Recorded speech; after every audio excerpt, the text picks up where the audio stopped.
오늘은 빨갱이 연구를 한번 해보겠습니다.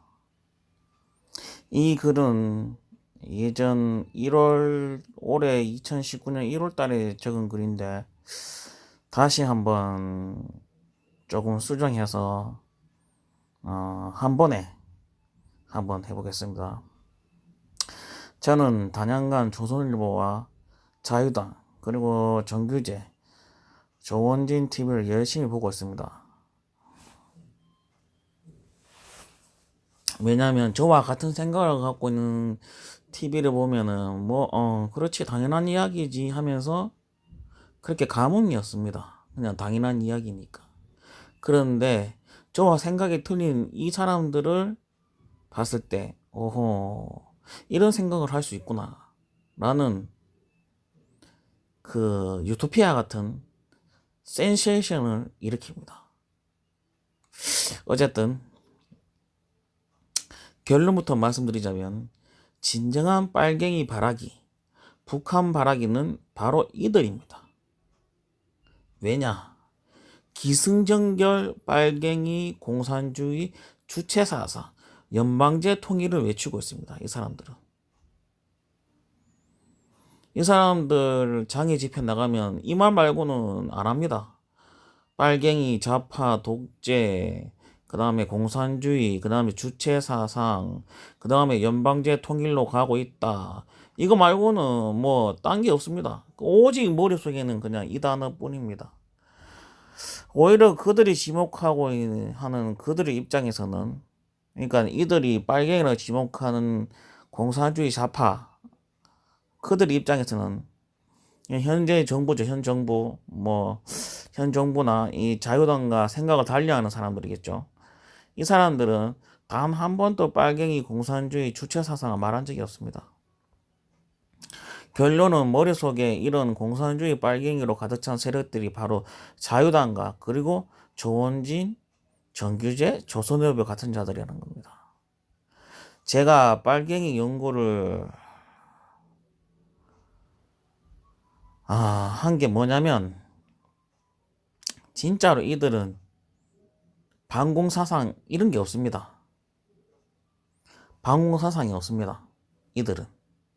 그 증거 사진들이 있습니다. 이게 바로 그 증거 사진들입니다. 자, 박근혜 대통령이 아니고 대표 때입니다. 한나라당 대표 때 2005년도입니다. 이 박근혜가 김정일이한테 보낸 편지입니다. 이게 위원장님께 드립니다. 무더운 날씨 건강하시죠? 이런 안부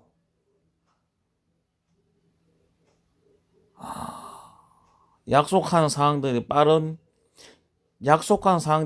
시일에 이루어지길 희망합니다. 만약에 이런 글을 이석기가 적었다 했을 때 이거는 바로 내란죄 아니겠습니까? 내란죄.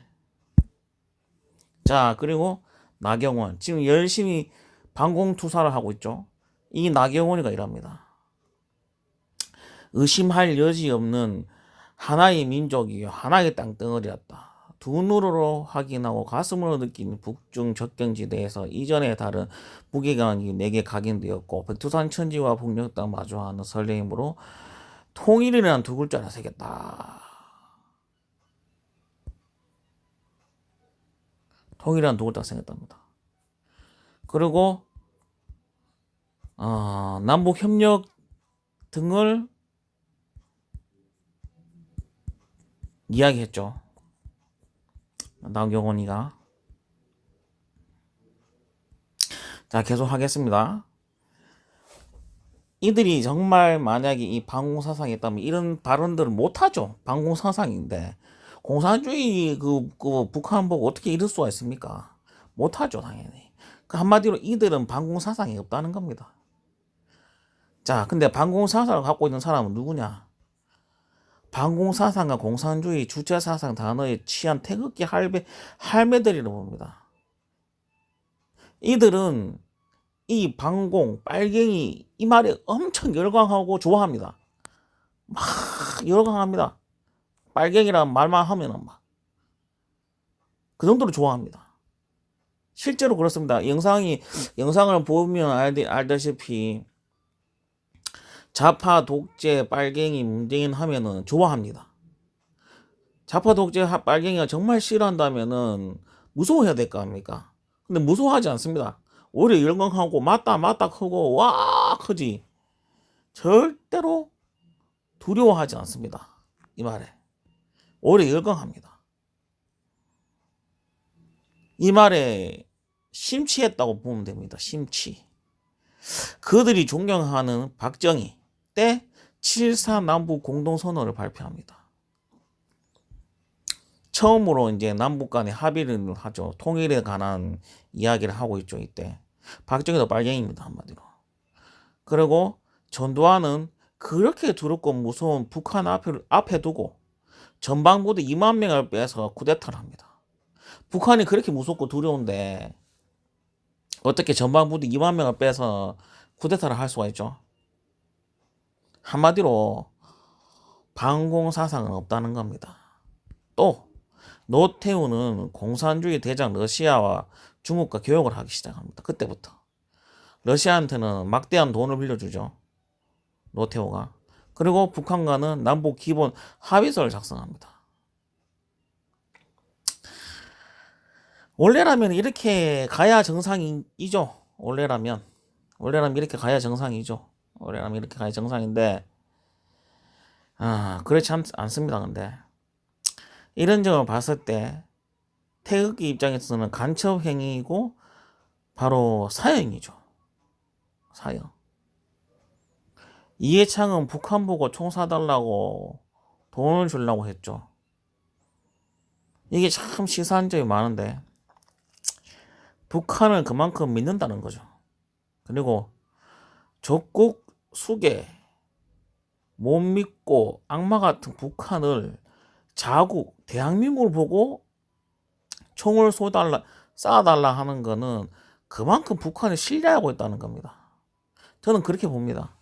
그렇지 않고서야 어떻게 우리 땅 보고 총을 쏴달라 합니까? 전쟁 날지도 모르는데.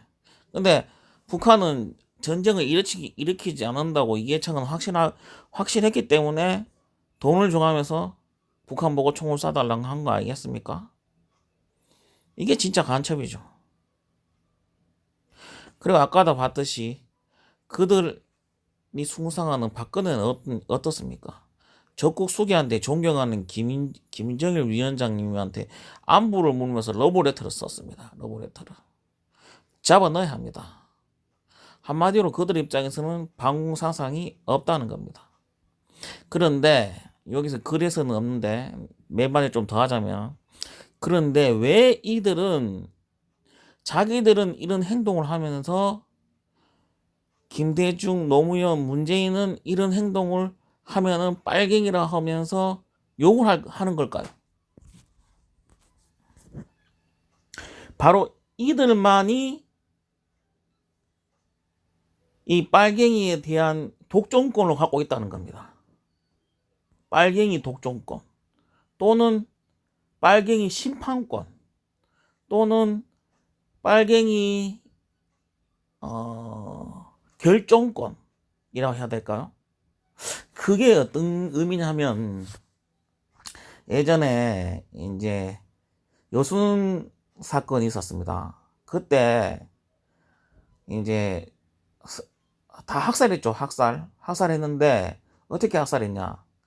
당시 이제 기독교 목사가 나와서 손가락 사형을 시킵니다. 손가락 총이라 하죠. 일명 손가락 총. 얘가 빨갱이라면은 그대로 쏴서 죽였습니다. 즉결 처분했습니다.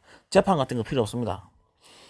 손가락으로 지목만 하면은 다 사형당했습니다. 그냥 그대로 그 자리에서 다 죽었습니다. 그게 바로 손가락 총이죠. 손가락 총. 바로 거기에서 유래가 된 겁니다. 바로 기독교와 그리고 기독교에 속한 그 자유당 집단들이 많이 빨갱이를 만들 수 있고, 빨갱이를 구분할 수 있고, 빨갱이를 심판할 수 있는 독점권을 갖게 된 겁니다. 뭐 이런 거죠. 나를 믿으면 천국으로 갈 수 있다라는 그 기독교의 그 윤리가 있죠. 하나님을 믿으면 천국으로 갈 수 있다. 똑같습니다. 나를 믿지 않으면 넌 빨갱이다 라는 겁니다. 내 편을 들지 않으면 넌 빨갱이다. 그 빨갱이는 곧 사살이죠. 사살, 총살. 한마디로 삶과 죽음을 가릴 수 있는 그 고난과 능력을 갖게 된 사람들이 바로 그때의 기독교와 자유당 일파입니다. 빨갱이 독점권을 갖고 있다는 거죠. 한마디로 나는 북한과 교육을 해도 괜찮죠. 왜냐하면 내가 심판자니까. 내가 심판관이니까 나는 괜찮지만 내가 볼 때 마음에 안 들면 너는 빨갱이다. 곧 죽음이다 이겁니다. 아주 광호하죠. 광호.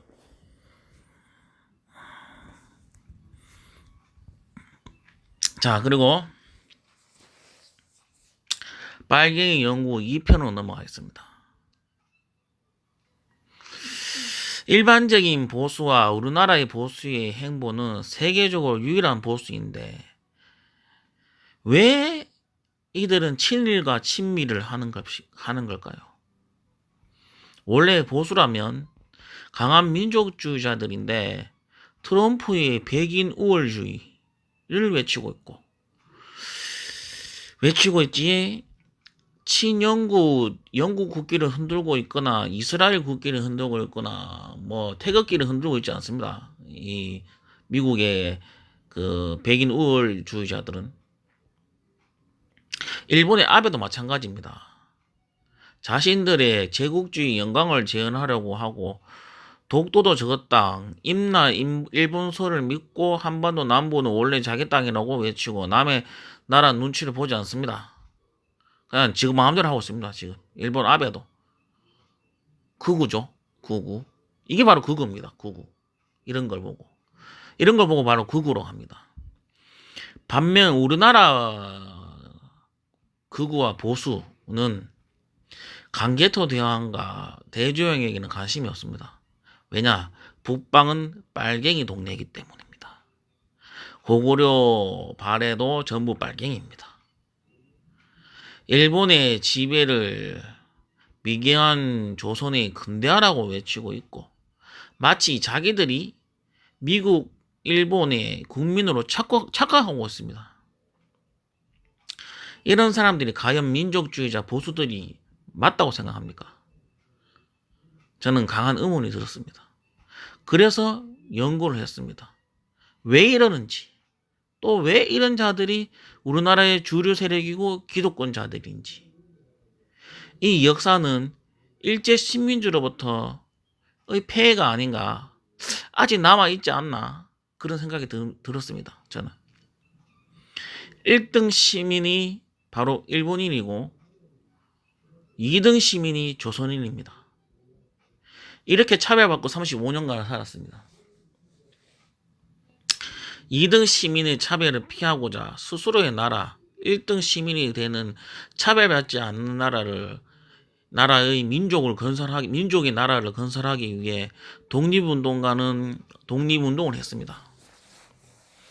반면 독립운동가를 때려잡으면서 그 당시 시대를 거부하지 않고 있는 질서를 순응하면서 바로 일본이 만든 그 질서죠. 1등 시민 일본인이 되고자 친일파가 되었습니다. 35년간 친일파는 호의호식하며 승승장구하며 살았습니다. 반면 독립운동가는 나라를 찾고자 온갖 목숨을 다 바쳐가면서 독립운동을 했습니다. 자, 우리 조선민족, 지금 한민족 입장에서는 이 친일파를 응원해야 됩니까? 아니면 독립운동가를 응원해야 됩니까? 이거는 지극히 상식적이고 인류 보편적인 상식입니다. 모든 인간의 상식이죠. 4천만 명의 쿠르트족이 나라를 세우기에 목숨을 바치는 거와 이스라엘이 자기만의 나라를 건설하려고 인륜 배반적인 만행을 저지르고 있는 것도 전부 다 차별받지 않는 서로를 벗어나고자 하는 자기만의 민족적인 나라를 건설하기 위한 것입니다. 조선 독립운동가들도 마찬가지입니다. 2천만의 2등 조선민들을 차별 없는 민족의 나라로 독립하고자 하는 것은 당연한 겁니다. 이거는 아주 인류 상식의 보편적인 상식입니다. 그러나 독립 후 어떻게 되었습니까? 해방된 조국에서 약산 김원봉 선생은 악질 친일파 노독술에게 무릎까지 꿇고 도둑에 맞았습니다. 우리 김원봉 선생 전에도 이야기했는지 모르겠는데 대단한 분입니다. 그 당시 현상금이 김구 선생보다 높았습니다. 당시 현상금 100만 원입니다. 100만 원. 100만 원이 지금이 어떤 돈이냐? 예측이 불가능한데 제가 생각할 때는 수조 1조에서 한 2조 정도 될 겁니다. 왜냐? 예전에 이회영 선생이 자기 전 재산을 팔았습니다. 그때 당시에 재산이 40만 원인데 그 40만 원이 지금으로 가치로 하면 600억, 800억이라 하는데 실제로는 더 됩니다. 왜냐? 동대문 일대가 전부 다 이혜영 선생의 땅이었습니다. 지금 현재 동대문 일대 그 땅값이 얼마입니까? 수조 아닙니까? 수조. 근데 그 돈이 40만 원이면 김원모 선생이 100만 원이니까 어느 정도인지 상상이 합니까? 빈라덴보다 현상금이 높았던 분이 바로 약산 김원봉 선생입니다. 그만큼 일본인들이 가장 무서워했던 게 김원봉 선생이었습니다. 후아마마보다 더 무서워했던 게 바로 김원봉 선생이었습니다. 그 김원봉 선생을 못 잡았습니다. 그 정도의 현상금을 내걸었는데도. 그런데 해방된 조국에서 바로 악질 침입한 노독술에게 무릎 꿇고 또들어 맞았습니다. 그리고 그 당시 여운형 선생, 김구 선생이 암살당했죠. 암살당하고 나서 김원봉 선생은 북으로 갈 수밖에 없었습니다. 여기 있으면 죽어야 되니까요. 왜냐, 여기는 친일파 천지니까. 남한은 독립을 그 당시에 못했습니다. 그렇기 때문에 여운형과 김구 선생, 그리고 정준환 선생, 조봉환 선생 같은 독립운동가들이 친일파 손에 죽어야 되지 않겠습니까? 독립된 조국이면 왜 독립운동가가 죽어야 됩니까? 독립되지 않았으니까. 아직도 식민지이니까. 독립운동가가 죽어야 되는 거 아닙니까? 그게 바로 아직도 해방되지 않았다는 반증이죠. 이분들이 죽었다는 사실이. 이게 바로 1950년대, 60년대 일입니다. 이걸 몸으로 경험한 세대가 바로 지금의 보수 태극기 부대입니다. 이들이 주축이 되는 연도가 40년생, 50년생, 60년생입니다. 50대, 60대, 70대, 뭐 약간 80대도 있겠죠. 이분들이 바로 이분들입니다. 이분들의 입장에서는 이게 바로 시대 정신이고 정의인 것입니다.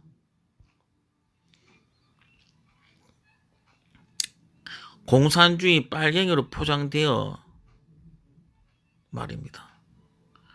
아무리 독립운동가 해도 빨갱이는 죽어야 됩니다. 이들 입장에서는 그렇습니다. 필요 없습니다.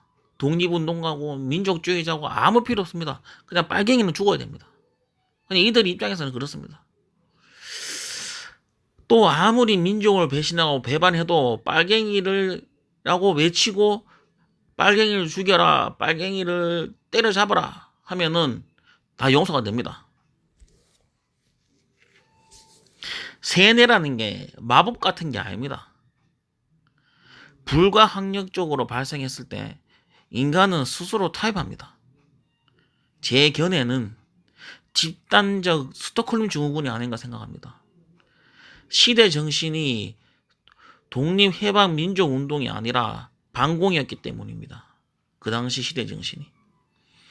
모난정이 모난 돌이 정을 맞는다는 말이 있습니다. 백성들은 조용히 하라. 시끄러우면 다 빨갱이라는 이름하에 다 죽이겠다는 말입니다. 아까도 제가 이야기했죠. 이 빨갱이 독점권을 갖고 있다고. 이 자유당 세력들은. 그래서 자기만이 빨갱이라고 말할 수 있고 자기만이 빨갱이를 판단할 수 있습니다. 그러면 백성들은 어떻게 해야 되냐? 저 빨갱이 맞아요? 저 아니죠? 아니죠? 그러면 이렇게 합니다. 그래, 너 빨갱이 아니야. 그렇게 하면 살 수가 있습니다. 그런데 저 빨갱이 아니죠? 아니죠? 했는데 너 빨갱이야. 그러면 그 순간 죽습니다. 직결 심판권이라 하죠. 빨갱이 독점권. 그러면 어떻게 해야 됩니까? 이때 당시에 살고 있던 국민들은 저 빨갱이 아니죠, 아니죠, 아니죠 라는 걸 증명해야 됩니다. 증명하지 못하면 죽어야 되니까요. 그러면 어떻게 해야 됩니까? 빨갱이라고 외치는 그 사람들을 편에 서야 됩니다. 그 사람 편에 서야 자기가 빨갱이가 아니라는 것을 증명할 수 있습니다. 뭐냐? 하나님을 믿어라. 그러면 천국으로 갈 수 있다. 그거하고 똑같습니다. 방공을 믿어라. 그럼 너는 살 수 있다. 이거와 똑같은 겁니다. 빨갱이 독점권. 바로 이들이 그거를 갖고 있었습니다. 그래서 이들은 지금으로 보면은 아까도 이야기했듯이 7.4 남북 공동선언이라든지 남북 기본 합의서, 그리고 중국과의 교역, 러시아와의 교역, 그리고 박근혜의 김정은한테 쓴 러브레터, 이런 거는 상관이 없습니다. 왜냐? 빨갱이를 판단하고 즉결 심판할 수 있는 거는 자기들만이 갖고 있는 독점권이기 때문입니다. 자기들이 갖고 있는 독점권이기 때문에 자기들은 이런 행동을 해도 상관이 없습니다. 왜냐? 누군가가 에게 판단을 받을 필요가 없기 때문입니다. 내가 판단을 해야 하는 주체지 판단을 받을 수 있는 피지배층이 아니기 때문입니다. 그 피지배층은 바로 국민들입니다. 그래서 그 국민들은 빨갱이가 되지 않기 위해서 그 지배층인 빨갱이 독점권을 갖고 있는 그 지배층인 사람들한테 아부하고 편을 들 수밖에 없습니다. 그게 바로 저는 집단적 스톡홀름이라고 생각합니다. 자, 오히려 가해자는 편을 들어 스스로의 피해자가 되길 거부하는 심리적 상태를 말합니다. 아까도 제가 이야기했죠. 국민은 피해자인데 3살짜리 아이가 빨갱이라고 죽었습니다. 말이 됩니까? 그런데 그 가해자의 편을 들게 됩니다. 집단적 스톡홀름. 원래 우파는 민족주의자이고 지금의 민족주의자는 좌파가 되었습니다. 원래 우파는 민족주의자인데 우리나라 민족주의자는 좌파입니다. 말도 안 되죠.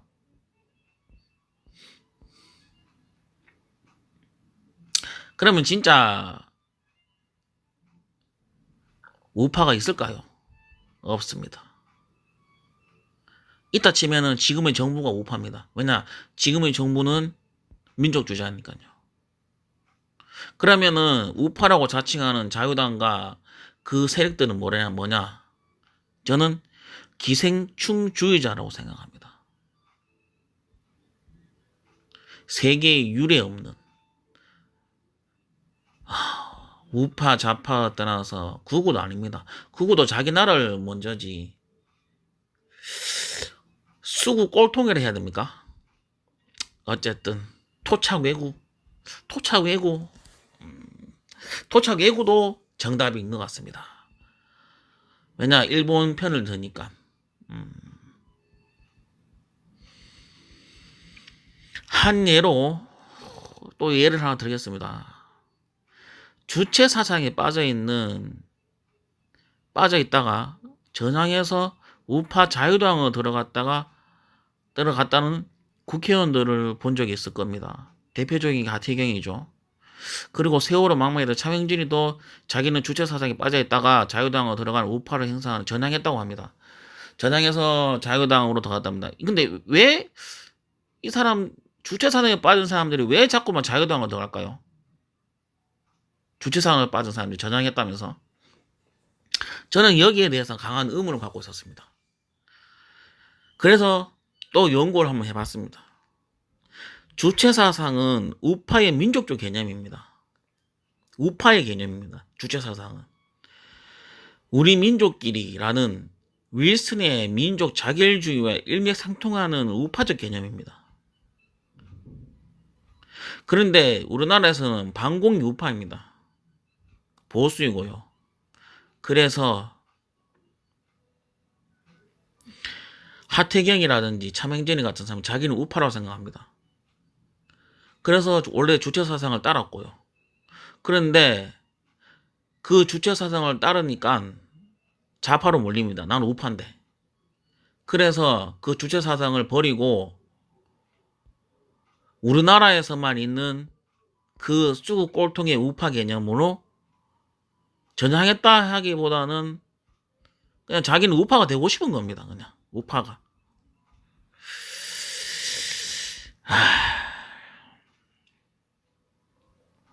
식민지 시대에 반항하지 말고 시대의 흐름에 따라 강자에 붙으면 우리도 강자가 된다는 기생충주의, 그들의 민족적 개념입니다. 이런 의미에서 반공민족주의자들은 미국, 일본의 속국이 되길 간절히 바라고 있습니다. 그게 곧 강자가 된다고 굳게 믿고 있기 때문입니다. 미국 내 흑인 문제도 해결하지 못하는데 한국이 미국이 되면 한국이 잘 대접받겠습니까? 물론 그들은 기득권들이니 대접을 받겠죠. 근데 수천만 한민족은 노예가 됩니다. 상관이 없습니다. 그게 바로 반공 기생충주의자들입니다. 상식적으로 이해는 안 가지만 일제가 조선민들에게 학대하고 학살하고 인류 역사상 가장 악질적인 인간 실험 마루타를 하고 무고한 조선민들을 끌고 와서 2차 세계대전에 참전시켜 다 죽겠습니다. 35년간 2천만 조선민들을 말 그대로 한반도라는 감옥소에 가둬놨죠. 징역 35년간을 살았습니다. 이 한반도에 있는 이 조선민들은. 그리고 저거 마음대로 학살하고 죽였습니다. 도대체 몇 명이나 죽였을까요? 35년이니까 죽고 태어나고 했는 인원수보다 수천만 명이지 않겠습니까?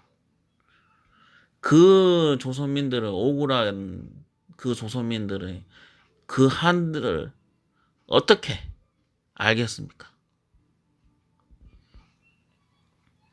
그런데 공산주의자가 더 나쁘다고 인식이 되고 있습니다. 그 식민지보다. 서울 수복 후에 6.25 전쟁이 나왔죠.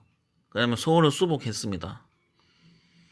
이승만이가 오자마자 한 일이 뭐냐. 부역자들 20만 명을 학살했습니다. 또는 50만 명을 학살했다는 설도 있습니다. 어쨌든 이승만이가 지 살겠다고 한강다리를 끊고 도망갔는데 다리를 끊으니까 서울에 있던 남아있던 그 서울 시민들은 도망 못 갔습니다. 근데 도망 못 갔다고 죽였습니다. 지가 다리 끊어놓고. 그게 바로 이승만입니다. 이 공포는 바로 반공이 시대 정신이 된 겁니다. 이승만이가 죽인 것보다 김일성이를 우리가 지배하면 더 죽는다는 공포를 만들었습니다. 빨갱이는 다 죽어야 되니까요. 실제로 김일성이가 서울에 왔을 때 이승만이처럼 학살하지 않았습니다. 어쨌든 식민지 해방보다 당장 죽고 사는 문제는 바로 반공입니다. 반공이 바로 죽고 사는 문제입니다. 아까도 제가 이야기했듯이 그들은 바로 빨갱이 결정자입니다. 심판자고.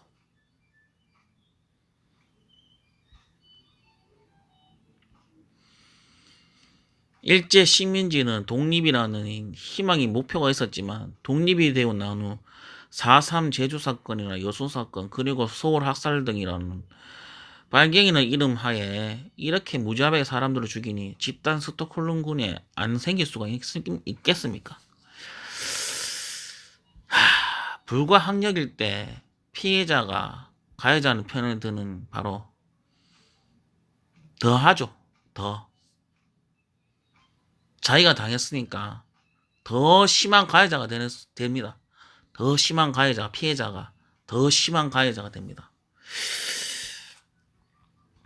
일본이 지배하는 세상이 자신이 가해자 일본이 되면 강자가 된다는 겁니다. 살기 위한 현상인데 나이가 어리고 정신적으로 약할수록 더욱 이런 병에 걸립니다. 전부 1등 국민이면 더 이상 올라갈 때도 내려갈 때도 없다. 그래서 2등 국민이 필요했습니다. 그게 바로 전라도입니다. 전라도를 2등 국민을 만들면서 2등 국민이 빠지지 않게 더더욱 전라도를 경멸하고 박멸하고 차별했습니다. 박정희 전두환을 칭송하게 된 것입니다.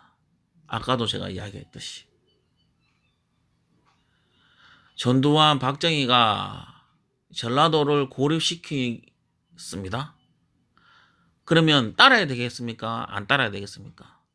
안 따르면 빨갱이 되니까요. 그래서 따랐습니다.